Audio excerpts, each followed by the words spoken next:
Buena mañana, tarde, noche, madrugadas, quizás con mate o café, depende del momento en el que nos estemos acompañando. Soy Analía Boglioli y vamos a desarrollar en este video la segunda parte del tema generalidades de anatomía. En este caso, los temas que vamos a abordar son el sistema esquelético, es decir, osteología, el sistema articular, artrología y el sistema muscular, miología. En un ejemplo claro, este sistema osteomioarticular, de lo que significa construir el conocimiento e ir estudiando por partes y luego lograr integrarlas y razonarlo a eso, pensemos que si tenemos un conjunto de huesos separados, no podrían cumplir con la función que en realidad tiene que cumplir, ¿sí? Entonces, ¿de qué me sirve tener un puñado de huesos sin unirlos? Ahí aparece el sistema articular. La unión de dos o más huesos se va a denominar articulación. Pero si razonamos lo siguiente, ¿cómo van a adquirir movilidad? Porque tengo los huesos unidos, pero sin los músculos estos no podrían moverse. Es decir, los músculos en su estructura tienen la capacidad de contraerse y son los que le van a otorgar movilidad al hueso unido, o a los huesos, perdón, unidos por articulaciones. Vamos a empezar a desarrollar entonces el sistema esquelético. Este sistema se encuentra constituido por hueso y por cartílago. Son tejidos conectivos especializados. Son tejidos conectivos vivos, dinámicos y rígidos. Voy a encontrar cartílago cubriendo las superficies articulares de los huesos y también ubicados en aquellos lugares en los que necesito cierta flexibilidad. Por ejemplo, los cartílagos costales se encuentran unidos al esternón y a las costillas. Si bien una de sus funciones principales es ser el sistema de sostén, de soporte y de movilidad, cumple con otras funciones, por ejemplo, la de protección. Y pensemos en aquellas cajas óseas, como por ejemplo el cráneo, que va a proteger al encéfalo, la cavidad torácica, que va a proteger órganos nobles como lo son el corazón, los pulmones, los grandes vasos que se encuentran en su interior, y la pelvis ósea hace lo propio con parte del sistema reproductor, como así también del sistema urinario. Otras de las funciones importantes las lleva a cabo el tejido hematopoyético de la médula ósea. Este tejido va a producir células sanguíneas. Estas son plaquetas, leucocitos, glóbulos rojos. Y además otras de las funciones del hueso es el almacenamiento de calcio. Si miramos la configuración interna de los huesos, nos encontramos con un tejido óseo compacto periférico cubierto por el periósteo y un tejido óseo esponjoso o trabecular formado por laminillas que limitan espacios conectados entre sí. Y vamos a encontrar obviamente ese tejido hematopoyético que les nombré hace un ratito, que es la médula ósea, encargada de producir los elementos formes de la sangre. Si nosotros agrupáramos los huesos de acuerdo a su ubicación, nos encontramos con un esqueleto axial o central, porque está cercano al eje longitudinal del cuerpo, formado por el cráneo, la columna vertebral, el esternón y las costillas. Y por otro lado, un esqueleto de tipo apendicular, formado por el miembro superior y el miembro inferior. A su vez, tanto el miembro superior como el miembro inferior tienen una cintura pectoral o una cintura pelviana que les van a permitir unirse al esqueleto axial y una porción libre.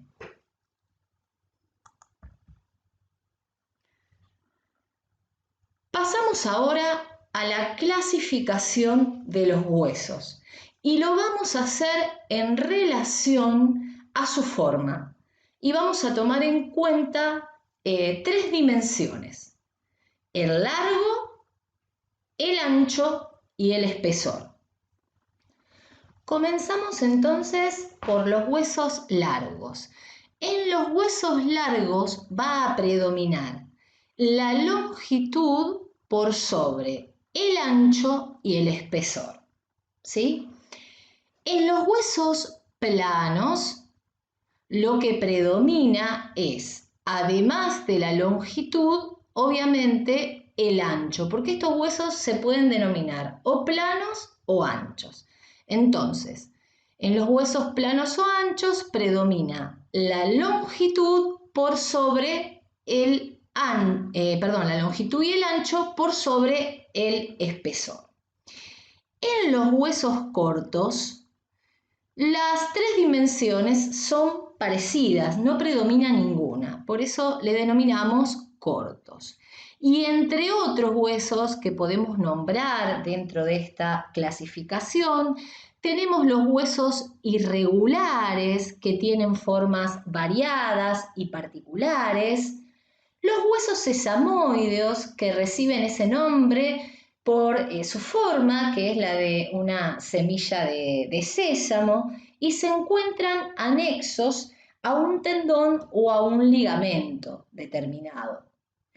Y los huesos neumáticos, si uno dice neumático, lo relacionamos con el auto, los neumáticos tienen aire y en este caso no es la excepción. Entonces son huesos que presentan cavidades a las que podemos llamar celdas o senos que tienen aire en su interior. Vamos a ver, para hacerlo más sencillo, algunos ejemplos. Vamos a comenzar entonces con los huesos largos, volvemos a retomar, acá va a predominar el largo por sobre el espesor y el ancho, se ve perfectamente, y retomando lo que siempre les digo, que la estructura se relaciona con la función. Si a mí los miembros me permiten extender en realidad mi cuerpo hacia un determinado lugar, necesito estructuras largas. Por ende, estos huesos los voy a encontrar sobre todo a nivel de los miembros. Si bien hay otros huesos que forman parte de los mismos, predominan los huesos largos. En este caso vamos a hacer el ejemplo con el fémur, el hueso más largo que tenemos. Este hueso largo, como todos los huesos largos, tiene diferentes partes. Los vamos a dividir en dos extremos a los que denominamos epífisis, ¿sí?, que van a tener la particularidad de articularse con otros huesos. Fíjense acá lo tenemos al fémur, articulado hacia arriba al hueso ilíaco y hacia abajo se articula con la tibia, ¿sí? Entonces tengo las epífisis o extremidad superior e inferior en este caso, y tengo la diáfisis o cuerpo. Y entre las epífisis y las epífisis, perdón, y el cuerpo voy a tener una zona a la que vamos a denominar metáfisis. Es importante que sepan esto porque allí se encuentra el cartílago de crecimiento, ¿sí? Y considerando que el área que están cursando se llama crecimiento y desarrollo, podemos suponer que en algún momento van a ver qué hormonas van a actuar sobre ese cartílago de crecimiento para permitirnos crecer. En realidad crece el hueso y obviamente crecemos nosotros a una edad determinada o hasta una edad determinada. Bueno, en su configuración interna que ya la hemos visto, el tejido periférico, tejido óseo compacto, rodeado por periósteo, y a nivel central el tejido óseo esponjoso y la médula ósea. Perfecto. Pasamos ahora a los huesos planos, también denominados anchos. Y volvemos a decir, si la estructura anatómica determina después la función, en este caso los huesos planos o anchos van a permitir formar cajas óseas. Por eso el ejemplo lo tenemos acá en el cráneo. Si bien no está formado por todos huesos planos, son los que predominan. Pusimos, para que ustedes tengan una referencia, el frontal. Esto lo vamos a retomar en la próxima clase cuando veamos cráneo, ¿sí? En la configuración interna, los huesos planos presentan dos láminas periféricas de tejido compacto, de tejido óseo compacto, y en el medio el tejido óseo esponjoso, al que vamos a denominar diploide óseo. Huesos cortos donde no predominaba ninguna dimensión. Yo siempre les digo que son como cuadraditos, ¿no? Y en este caso el ejemplo es un hueso del tarso. Vamos a encontrar a nivel del miembro superior el carpo, también formado por huesos cortos, y en el miembro inferior tenemos el tarso. El tarso son todos estos huesos, fíjense que son todos huesos cortitos. El ejemplo que les traemos es el calcáneo, ese hueso que va a formar parte del talón a nivel del pie. Siempre, vuelvo a repetirles, como en la otra clase, estas referencias son importantes para saber qué es anterior, qué es posterior, qué es superior o inferior, ¿sí? O en este caso, qué es superior, inferior, izquierdo y derecho. Siempre busquen las referencias en los esquemas. Les va a ser más fácil el poder entenderlos, estudiarlos y dibujarlos si quieren. Ejemplo de huesos irregulares, fíjense esto. Este es un hueso que no puedo decir en realidad qué forma tiene. Este hueso se llama etmoides. También forma parte del cráneo y se encuentra dentro de los huesos irregulares. En el caso de los huesos sesamoideos, que dijimos que tienen forma de semilla de sésamo y se relacionan con tendones y ligamentos, acá pusimos un ejemplo a nivel de la mano, entre uno de los metacarpianos y la falange, pero también un ejemplo típico es la rótula a nivel de la rodilla. Ese es un ejemplo de un hueso sesamoideo relacionado con el tendón del cuádriceps. Y por último, los huesos neumáticos. Acá tenemos este hueso que es el efenoides, que también puede considerarse un hueso irregular. Al igual que el etmoides, también puede considerarse un hueso neumático. Fíjense que van a presentar cavidades, en este caso el etmoides celdillas, ¿sí?, que van a tener aire. Están en el cráneo generalmente los huesos neumáticos. El frontal también tiene pequeños senos frontales. ¿Por qué? Volvemos otra vez, la estructura tiene que ver con la función. Al tener estos espacios con aires permiten alivianar el peso del cráneo.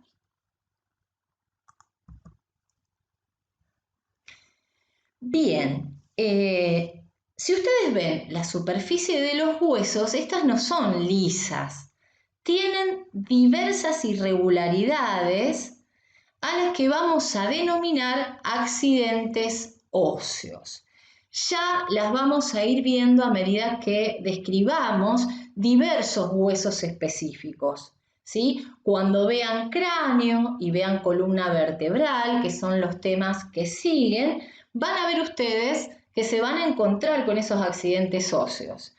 Y pueden recibir diversos nombres. Acá colocamos algunos, ¿no? Si yo hablo de cabeza, por ejemplo, tengo la cabeza del húmero. Hablo de espina, tengo la espina del omóplato. Bien, les decimos accidentes óseos y lo ejemplificamos como pasa a nivel de la geografía, por decirlo de alguna manera, con los accidentes geográficos. A nosotros nos dicen montaña y ya sabemos a qué se refiere, ¿sí? Nos dicen llanura, meseta, cabo, ¿sí? Archipiélago, bien, y nos suena a estructuras parecidas. Lo mismo va a pasar cuando describamos los distintos huesos con sus accidentes óseos. No hay una sola apófisis en un hueso determinado, sino que muchos huesos presentan estas protusiones a las que denominamos, protusiones o protuberancias a las que denominamos apófisis, por darles algún ejemplo determinado, ¿no? Bueno, terminando acá con huesos, vamos entonces a unirlos. Dijimos, los huesos solos, sin unirse, no van a poder cumplir con la función. Y ahí aparece el sistema articular, responsable de unir dos o más huesos. A eso le vamos a llamar articulación. Cuando una articulación une dos huesos, le llamamos articulación de tipo simple. Cuando una articulación une más de dos huesos, le vamos a llamar complejo articular. Ahora vamos a clasificarlas. ¿Basándonos en qué clasificamos los distintos tipos de articulaciones? ¿Sí? Basándonos en la movilidad que tiene y en el tejido específicamente que va a unir esas superficies articulares. A su vez, también es muy importante considerar cómo son esas superficies articulares. Entonces, las clasificamos de acuerdo a la movilidad, a las superficies articulares y al tejido que va a unir los huesos en cuestión o las superficies articulares en cuestión. Entonces tenemos tres tipos de articulaciones. Articulaciones fibrosas, ya la palabra se los está diciendo, están unidas por tejido fibroso, ¿sí? Estas articulaciones son también inmóviles y se las denomina sin artrosis. El prefijo sin significa con, un poco contradictorio, pero es así. El prefijo sin significa con. Estas articulaciones, entonces, fibrosas, unidas por tejido fibroso. Ahora vamos a ver la subclasificación, que es muy interesante para que ustedes la vean. El otro tipo de articulación son las cartilaginosas. También la palabra se lo está diciendo. Se unen las superficies articulares, se unen los huesos a partir de cartílago hialino o fibrocartílago, ¿sí? Estas también se denominan anfiartrosis o articulaciones semimóviles. Y por último, para ver los tipos de articulaciones, las sinoviales.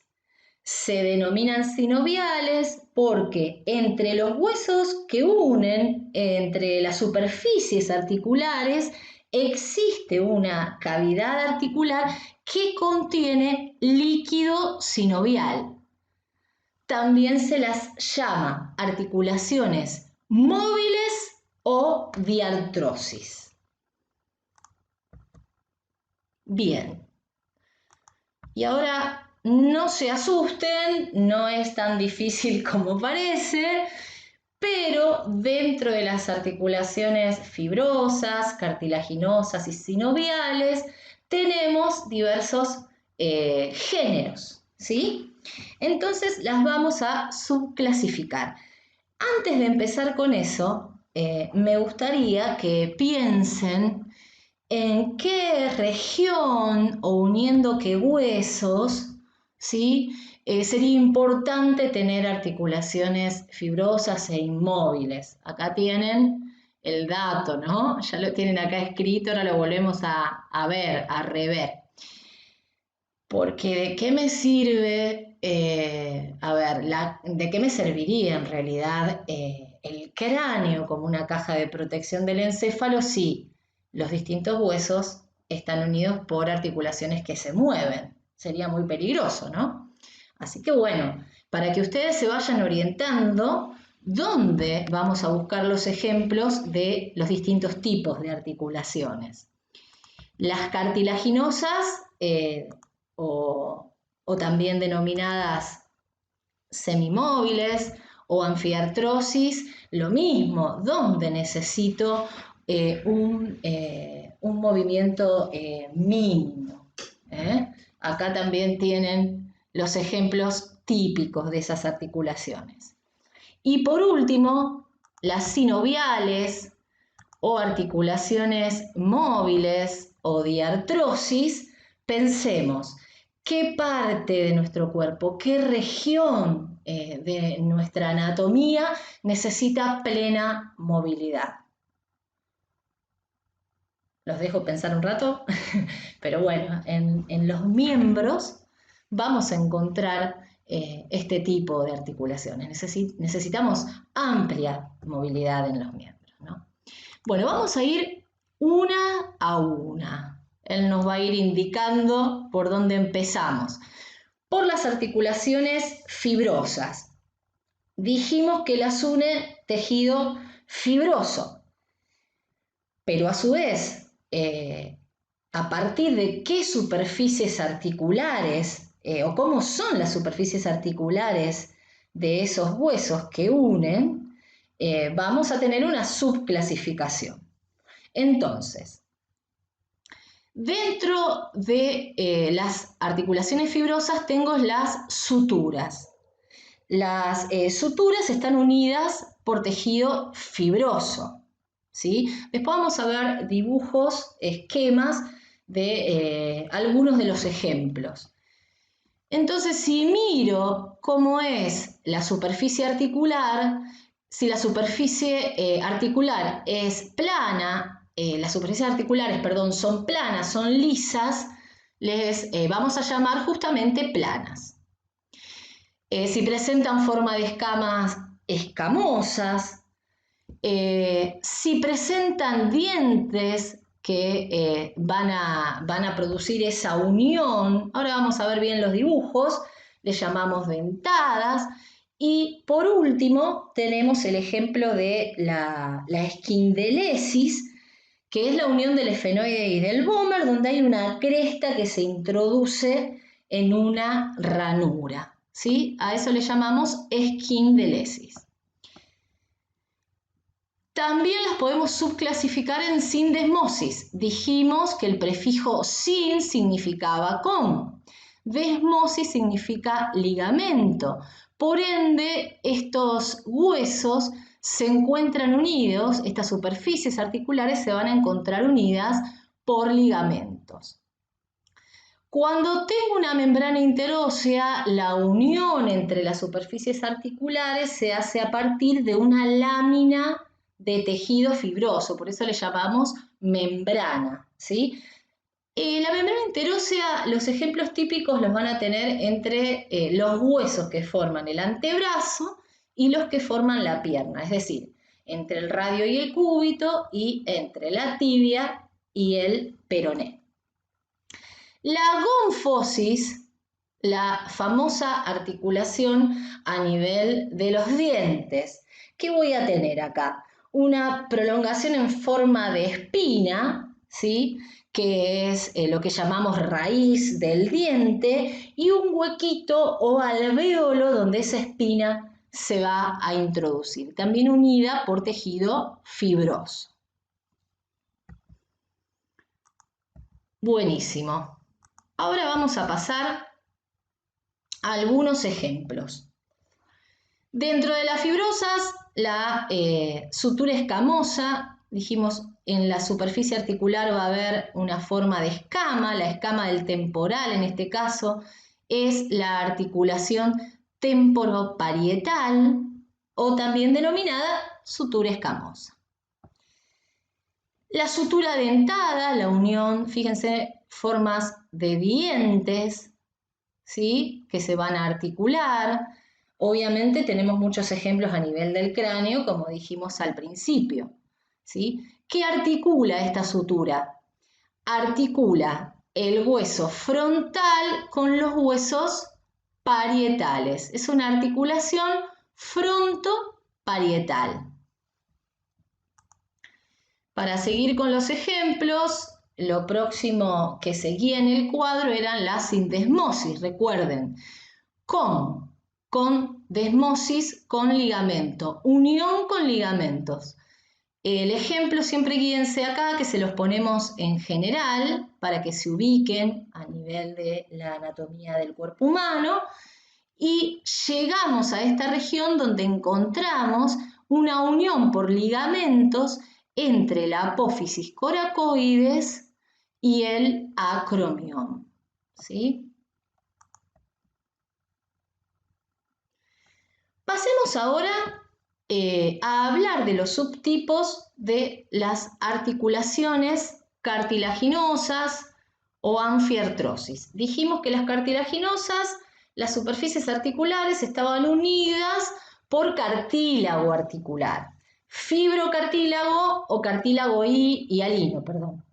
Las sincondrosis presentan cartílago hialino y el ejemplo es a nivel de la caja torácica en la unión de la costilla y el esternón por medio de un cartílago costal. Y la sínfisis, lo que tienen en el medio las superficies articulares que las van a unir es un fibrocartílago.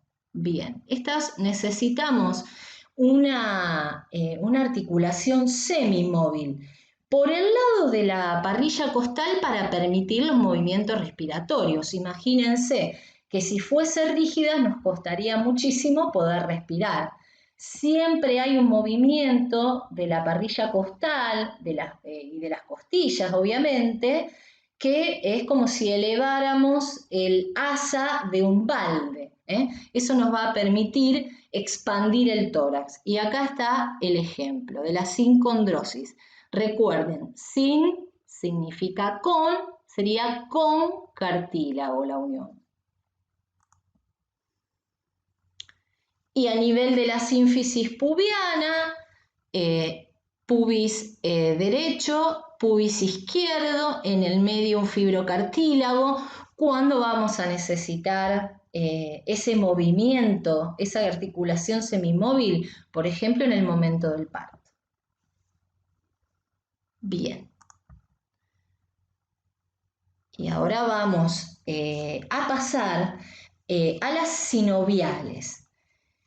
Las sinoviales dijimos que eran articulaciones que se encontraban, o sea, entre las superficies articulares teníamos una cavidad articular con un líquido sinovial.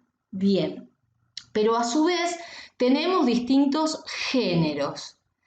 Estos géneros se van a referir, fíjense que ya se los dice el mismo nombre acá, cómo son esas superficies articulares. Y en base a cómo son esas superficies articulares, me van a determinar el movimiento, si son movimientos, si los movimientos los puede realizar en todos los ejes, si va a poder realizar todos los movimientos o va a poder realizar solo algunos. Ya sabemos que son móviles, no son ni inmóviles ni semimóviles, son móviles las articulaciones sinoviales, pero no todas pueden realizar todos los movimientos. Ya se los adelanto, la única que puede realizar todos los movimientos, después los vamos a ver, a los movimientos se los voy a explicar. ¿Es esta la anartrosis o esferoidea? Bien. Y ahora vamos a pasar a las estructuras que forman parte de la articulación sinovial. Esta es una característica muy importante para poder realizar los distintos movimientos que tiene. Acá tengo un corte de tipo coronal, ¿sí? Donde voy a estar viendo la articulación del hombro, o también llamada glenohumeral, entre el omóplato y la cabeza del húmero. Es una articulación, en este caso una enartrosis, no importa, no nos apuremos, ahora lo vamos a ver. Pero lo importante es que entiendan que es una articulación sinovial. Sinovial, diartrosis o móvil. Bien, ¿cuáles son las estructuras que van a formar parte de todas las articulaciones sinoviales? Primero, fíjense, el cartílago articular que va a revestir las superficies articulares para impedir el desgaste del hueso. ¿Está? Si movemos hueso contra hueso, va a llegar un momento que va a sufrir un desgaste. Esto después lo van a ver bien cuando vean artrosis el día de mañana, en patología y demás. Por eso es tan importante, vuelvo a insistir, ir construyendo el conocimiento. Entonces, el cartílago articular va a revestir las superficies articulares para evitar de alguna manera el desgaste, ¿sí? Vamos a encontrar una cápsula articular que va a estar por fuera de los huesos, obviamente, de la cavidad articular, y la cavidad articular es el espacio que se encuentra entre las dos superficies articulares. Esa cavidad articular se va a encontrar tapizada acá en rosita por la membrana sinovial que va a producir el líquido sinovial que lubrica la articulación. Además, si yo tuviese que clasificar estos componentes, tengo componentes que forman parte de las superficies articulares y también tengo medios de unión.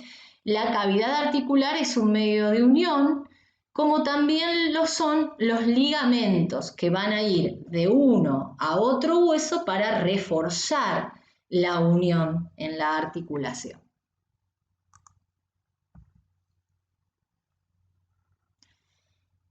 Las articulaciones sinoviales o diartrosis o móviles, dijimos que las subclasificábamos en distintos géneros.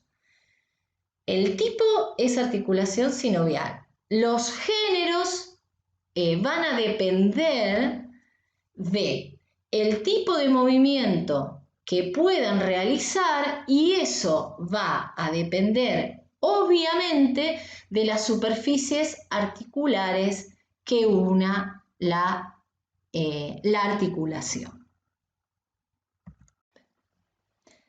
Pero antes de empezar a hablar de los distintos géneros, de las articulaciones sinoviales de acuerdo a sus superficies articulares, me gustaría rescatar un concepto que acá lo vamos a usar mucho, que es el de cóncavo y convexo.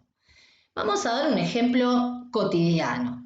Si yo tengo una cuchara en realidad, ¿sí? La parte superior de esa cuchara es la parte cóncava, es decir, donde yo voy a poner el alimento que voy a consumir, por decirlo de alguna manera, sea helado o lo que ustedes quieran consumir, o dulce de leche, se me ocurre en este momento, es la parte cóncava.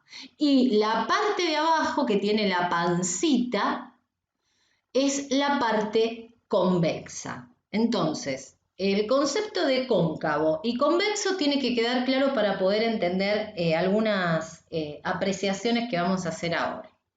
Entonces, empezamos a describir estas articulaciones por cómo son sus superficies articulares y en base a eso serán sus movimientos.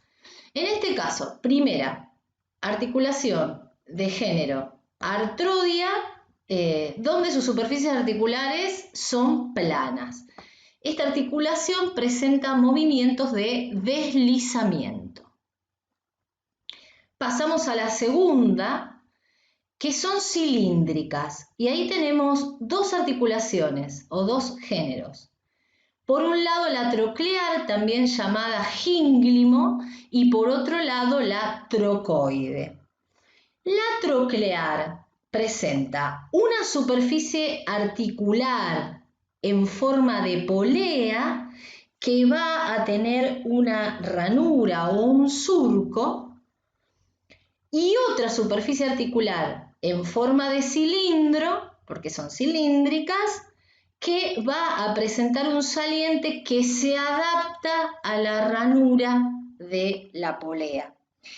Estas articulaciones pueden realizar movimientos de flexión y extensión, tipo una bisagra, ¿sí? Las articulaciones del género trocoide son también segmentos de cilindro y presentan una superficie convexa en forma de pivot y otra superficie también cilíndrica pero cóncava, ¿sí? Estas superficies, este género de articulación y estas superficies van a permitir movimientos que son sobre todo de rotación. Ya vamos a ver los movimientos, que es el siguiente tema. Las articulaciones del género condilia son elipsoideas. Estas articulaciones hablamos de que tienen forma de elipse. En realidad me gusta decirles que siempre vamos a encontrar una superficie convexa que se va a adaptar a una superficie cóncava. En este caso, decir elipsoidea es como decir que esa superficie convexa es una pelota una pelota de rugby, ¿sí? Estas articulaciones van a presentar todos los movimientos con excepción de la rotación. La número 3, que acá me la salteé, volvemos, le denominamos celar o encilla de montar. Ahora vamos a ver por qué la llamamos encilla de montar. Una de las superficies articulares es cóncava en un sentido y la que se opone es cóncava en el otro sentido. Es decir, una es cóncava en un eje y la otra es cóncava en otro eje. Para hacerlo más sencillo, imagínense que tengo una silla de montar específicamente cóncava y los miembros inferiores del jinete adaptándose a esa silla de montar. Esta articulación permite movimientos de flexión y de extensión y de aproximación, también llamado aducción, y separación llamado abducción. Por último, la reina de esta subclasificación, de estos géneros articulares dentro de las diartrosis, porque esta me permite realizar todos los movimientos. Es la enartrosis o esferoidea. Acá también tengo una superficie convexa, pero en este caso en forma de esfera, como si fuese una pelota de fútbol, y una superficie cóncava también que se adapta y permite que éstas se puedan unir. Bien, dicho esto, vamos a ir a algunos ejemplos. De articulaciones planas o artrodias, ¿sí? Nos ubicamos a nivel del cuerpo humano, a nivel del hombro específicamente, y la articulación plana que une el acromión con la clavícula y se llama acromio clavicular, es una articulación plana o artrodia. Dijimos que permitía movimientos de deslizamiento. Dentro de las cilíndricas vamos a nombrar a nivel del codo, una de las articulaciones es troclear, la articulación entre el húmero y el cúbito. Dijimos que estas articulaciones permitían sobre todo movimientos de flexo-extensión. Y como ejemplo de la trocoide también vamos a ir al complejo articular del codo en la articulación radiocubital superior que une la extremidad superior del radio con la extremidad superior del cúbito. Esta articulación va a permitir sobre todo movimientos de rotación. Entonces es la que me va a permitir la pronosupinación. ¿Recuerdan cuando vimos posición anatómica que dijimos que la palma de la mano estaba hacia adelante en supinación? Pulgar afuera, palma hacia adelante en supinación. Si llevo el pulgar hacia adentro y la palma hacia atrás, estoy en pronación. Y esta articulación va a permitir ese movimiento.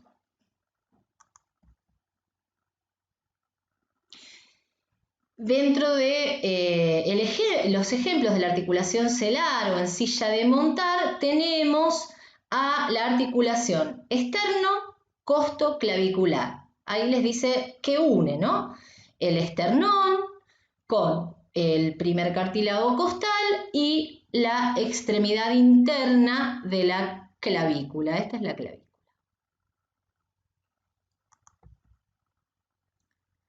Pasamos ahora a la condilia. El ejemplo clásico es la articulación radiocarpiana o articulación de la muñeca. Acá les pusimos estas fotos para que vean cómo está hecho el esquema. Vuelvo a repetir, muy importante que se puedan ubicar, ¿sí? En cómo están hechos los esquemas.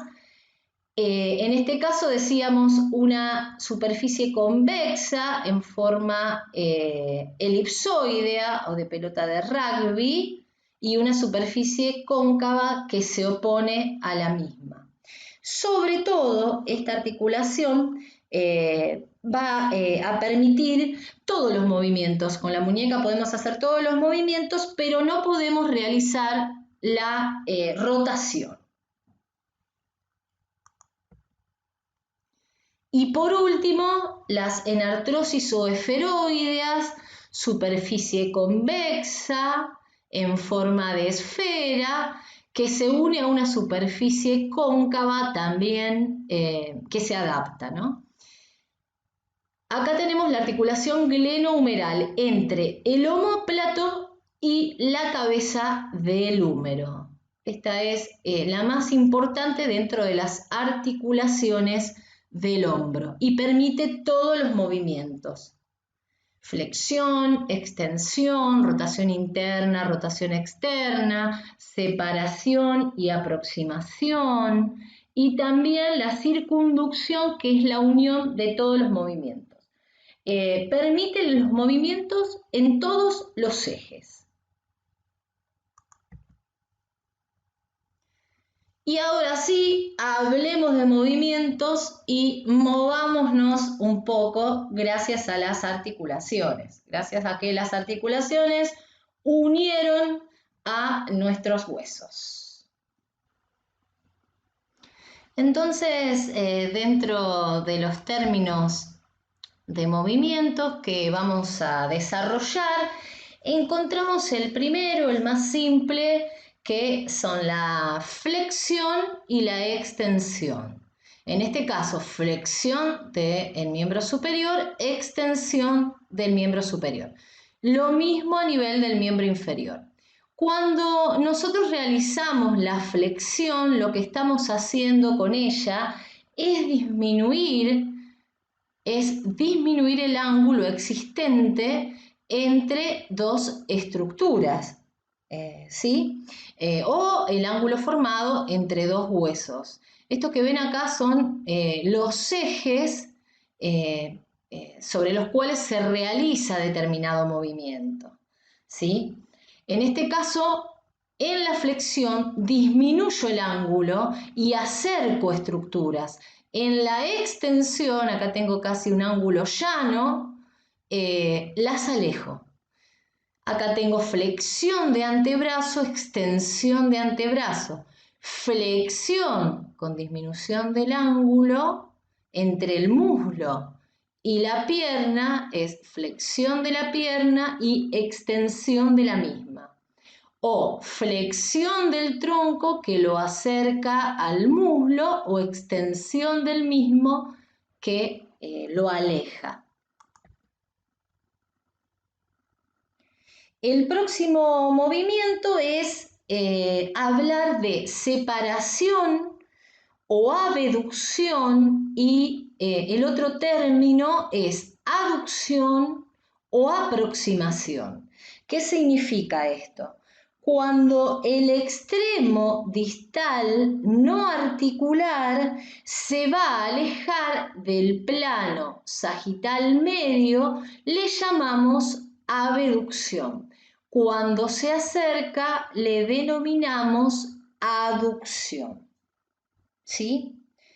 En este caso, el ejemplo del miembro superior y también del miembro inferior.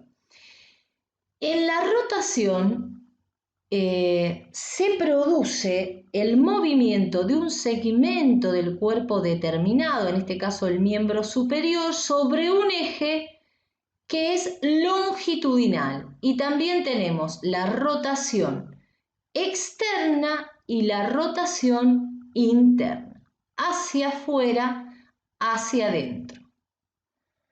Lo mismo a nivel del miembro inferior.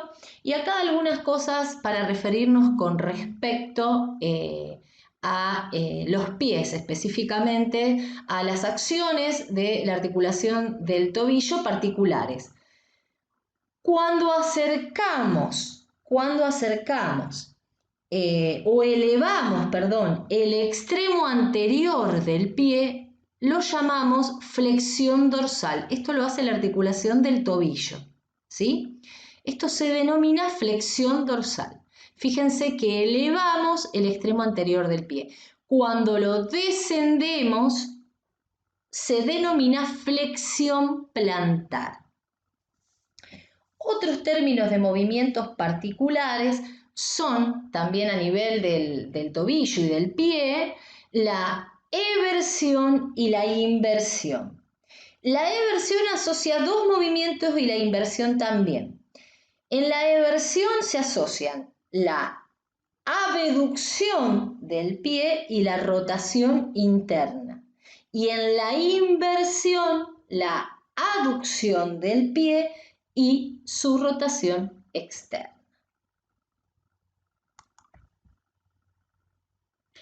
Estos términos ya lo vimos, lo que significa pronación y supinación, cómo el radio en el extremo proximal queda en el mismo lugar y en su extremo distal pasa por sobre el cúbito, permitiendo, en este caso, llevar en la pronación la palma de la mano hacia atrás y el pulgar hacia adentro. Y en la supinación hacemos lo contrario. Tenemos que estar en pronación para realizar la supinación. Bueno, otros términos que tienen que ver con la mano, la aducción, es decir, aproximar los dedos o también separarlos a partir de la abducción, la flexión y extensión del dedo y la falange, en este caso la primer falange. También a nivel del pulgar, la flexión, extensión del pulgar y la aducción y abducción del mismo dedo. Esto es algunos GIF para que ustedes vayan viendo la flexo-extensión de la rodilla, cómo actúa la articulación a nivel del tobillo, en lo que vamos a denominar, en este caso, la flexión dorsal o dorsiflexión, y acá va la flexión plantar. Y la flexión y extensión de la muñeca.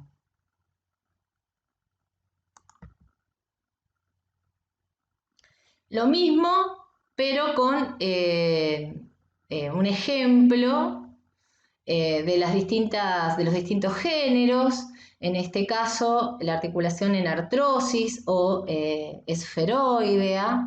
Miren cómo puede realizar todos los movimientos en absolutamente todos los ejes y realiza también la circunducción. Esta es una articulación del tipo condilia o elipsoidea, que también puede realizar todos los movimientos con excepción de la rotación a nivel de la muñeca, como el ejemplo que dimos anteriormente. En este caso, la articulación tarsometatarsiana con un encaje recíproco a nivel del, carpo metacarpiana a nivel del primer dedo pulgar.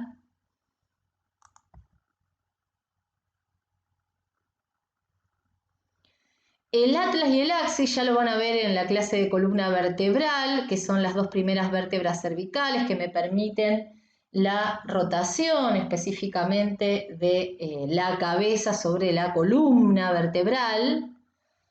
Es una articulación cilíndrica del tipo trocoide y las planas entre las apófisis articulares de la columna que permiten deslizamiento.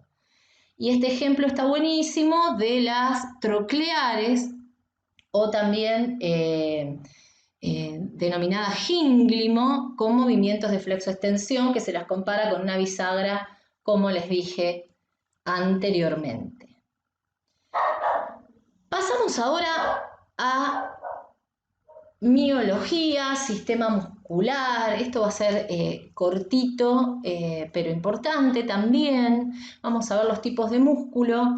Dentro de estos músculos tenemos los músculos estriados, que van a ser los responsables de contraerse y poder lograr todos esos movimientos de las articulaciones. Sin la contracción muscular, las articulaciones no podrían moverse. Así que ahora vamos a seguir con este tema.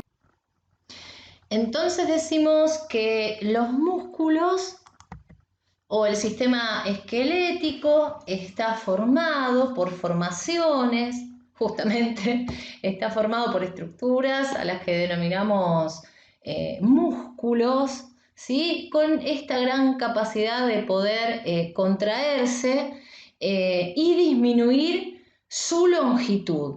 ¿Sí? Cada vez que un músculo se contrae, gracias a la estructura que tiene, determina que disminuya su longitud. De esta manera va a poder ejercer una acción sobre la articulación y permitir realizar determinados movimientos. En este caso, si hablamos de los músculos esqueléticos, porque los tenemos que clasificar también.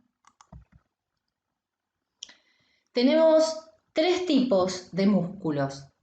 Músculos estriado, esquelético, que forma la mayor parte del sistema esquelético. Es un músculo de tipo rojo y voluntario. Es decir, nosotros podemos, a través del sistema nervioso somático, contraerlo por medio de la voluntad.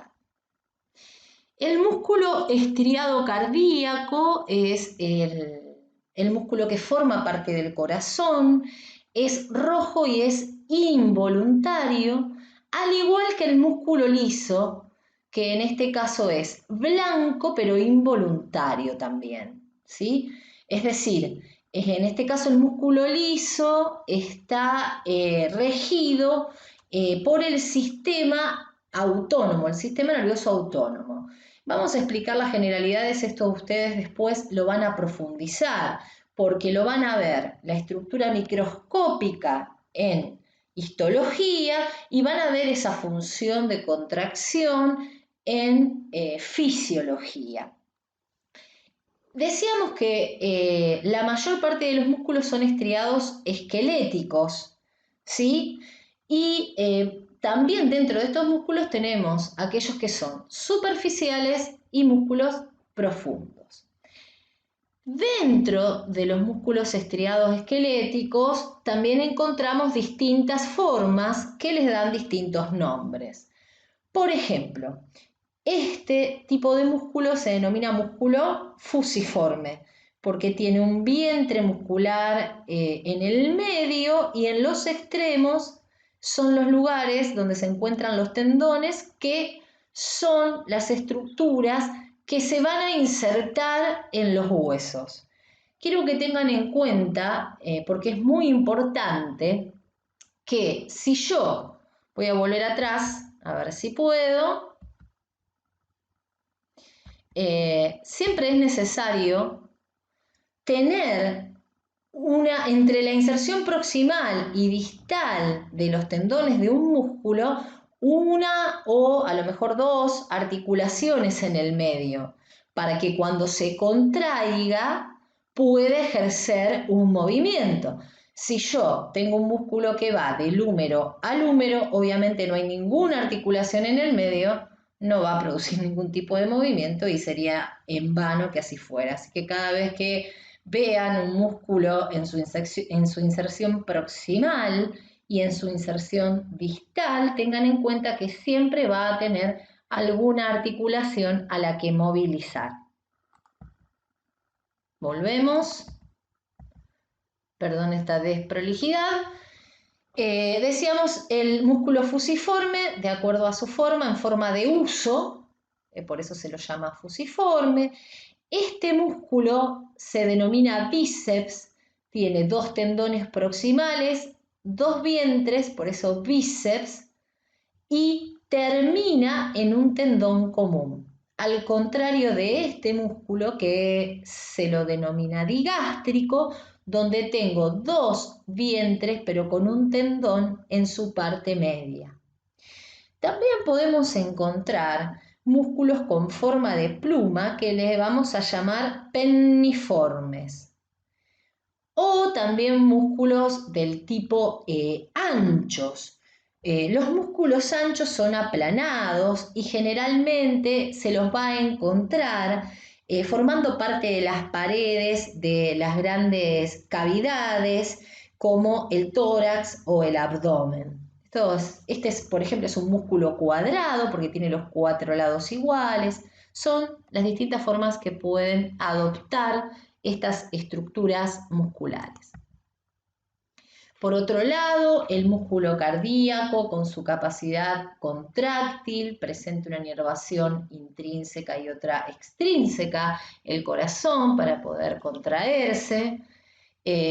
gracias a esos músculos, nuestro corazón puede contraer las aurículas, que está formado por dos aurículas, aurícula derecha y la aurícula izquierda, y enviar la sangre hacia los ventrículos, que también se contraen, ¿sí? Y van a permitir la salida de esa sangre hacia los grandes vasos, como son la aorta y la arteria aorta y la arteria pulmonar. Ya vamos a hablar de eso también cuando veamos el sistema cardiovascular. Por otro lado, si hablamos de músculo liso, decíamos que era involuntario, lo voy a encontrar formando parte de las paredes de las vísceras.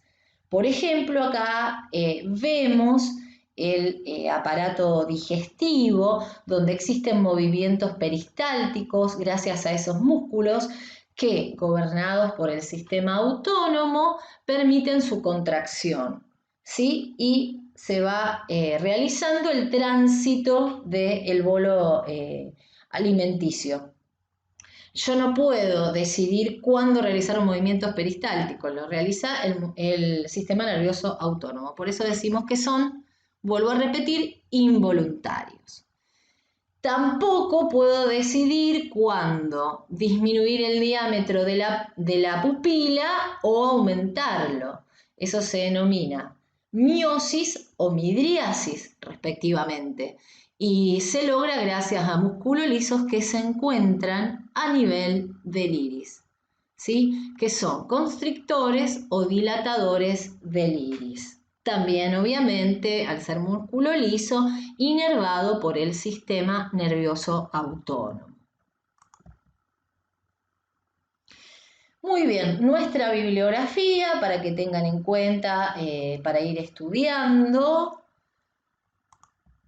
Y bueno, les quiero dar las gracias, sigámonos acompañando para poder estudiar y aprender anatomía. Y bueno, nuevamente les muestro a los responsables de los ladridos que por ahí puedan salir de fondo. Un abrazo grande para todos y todas. Nos encontramos seguramente en algún próximo video.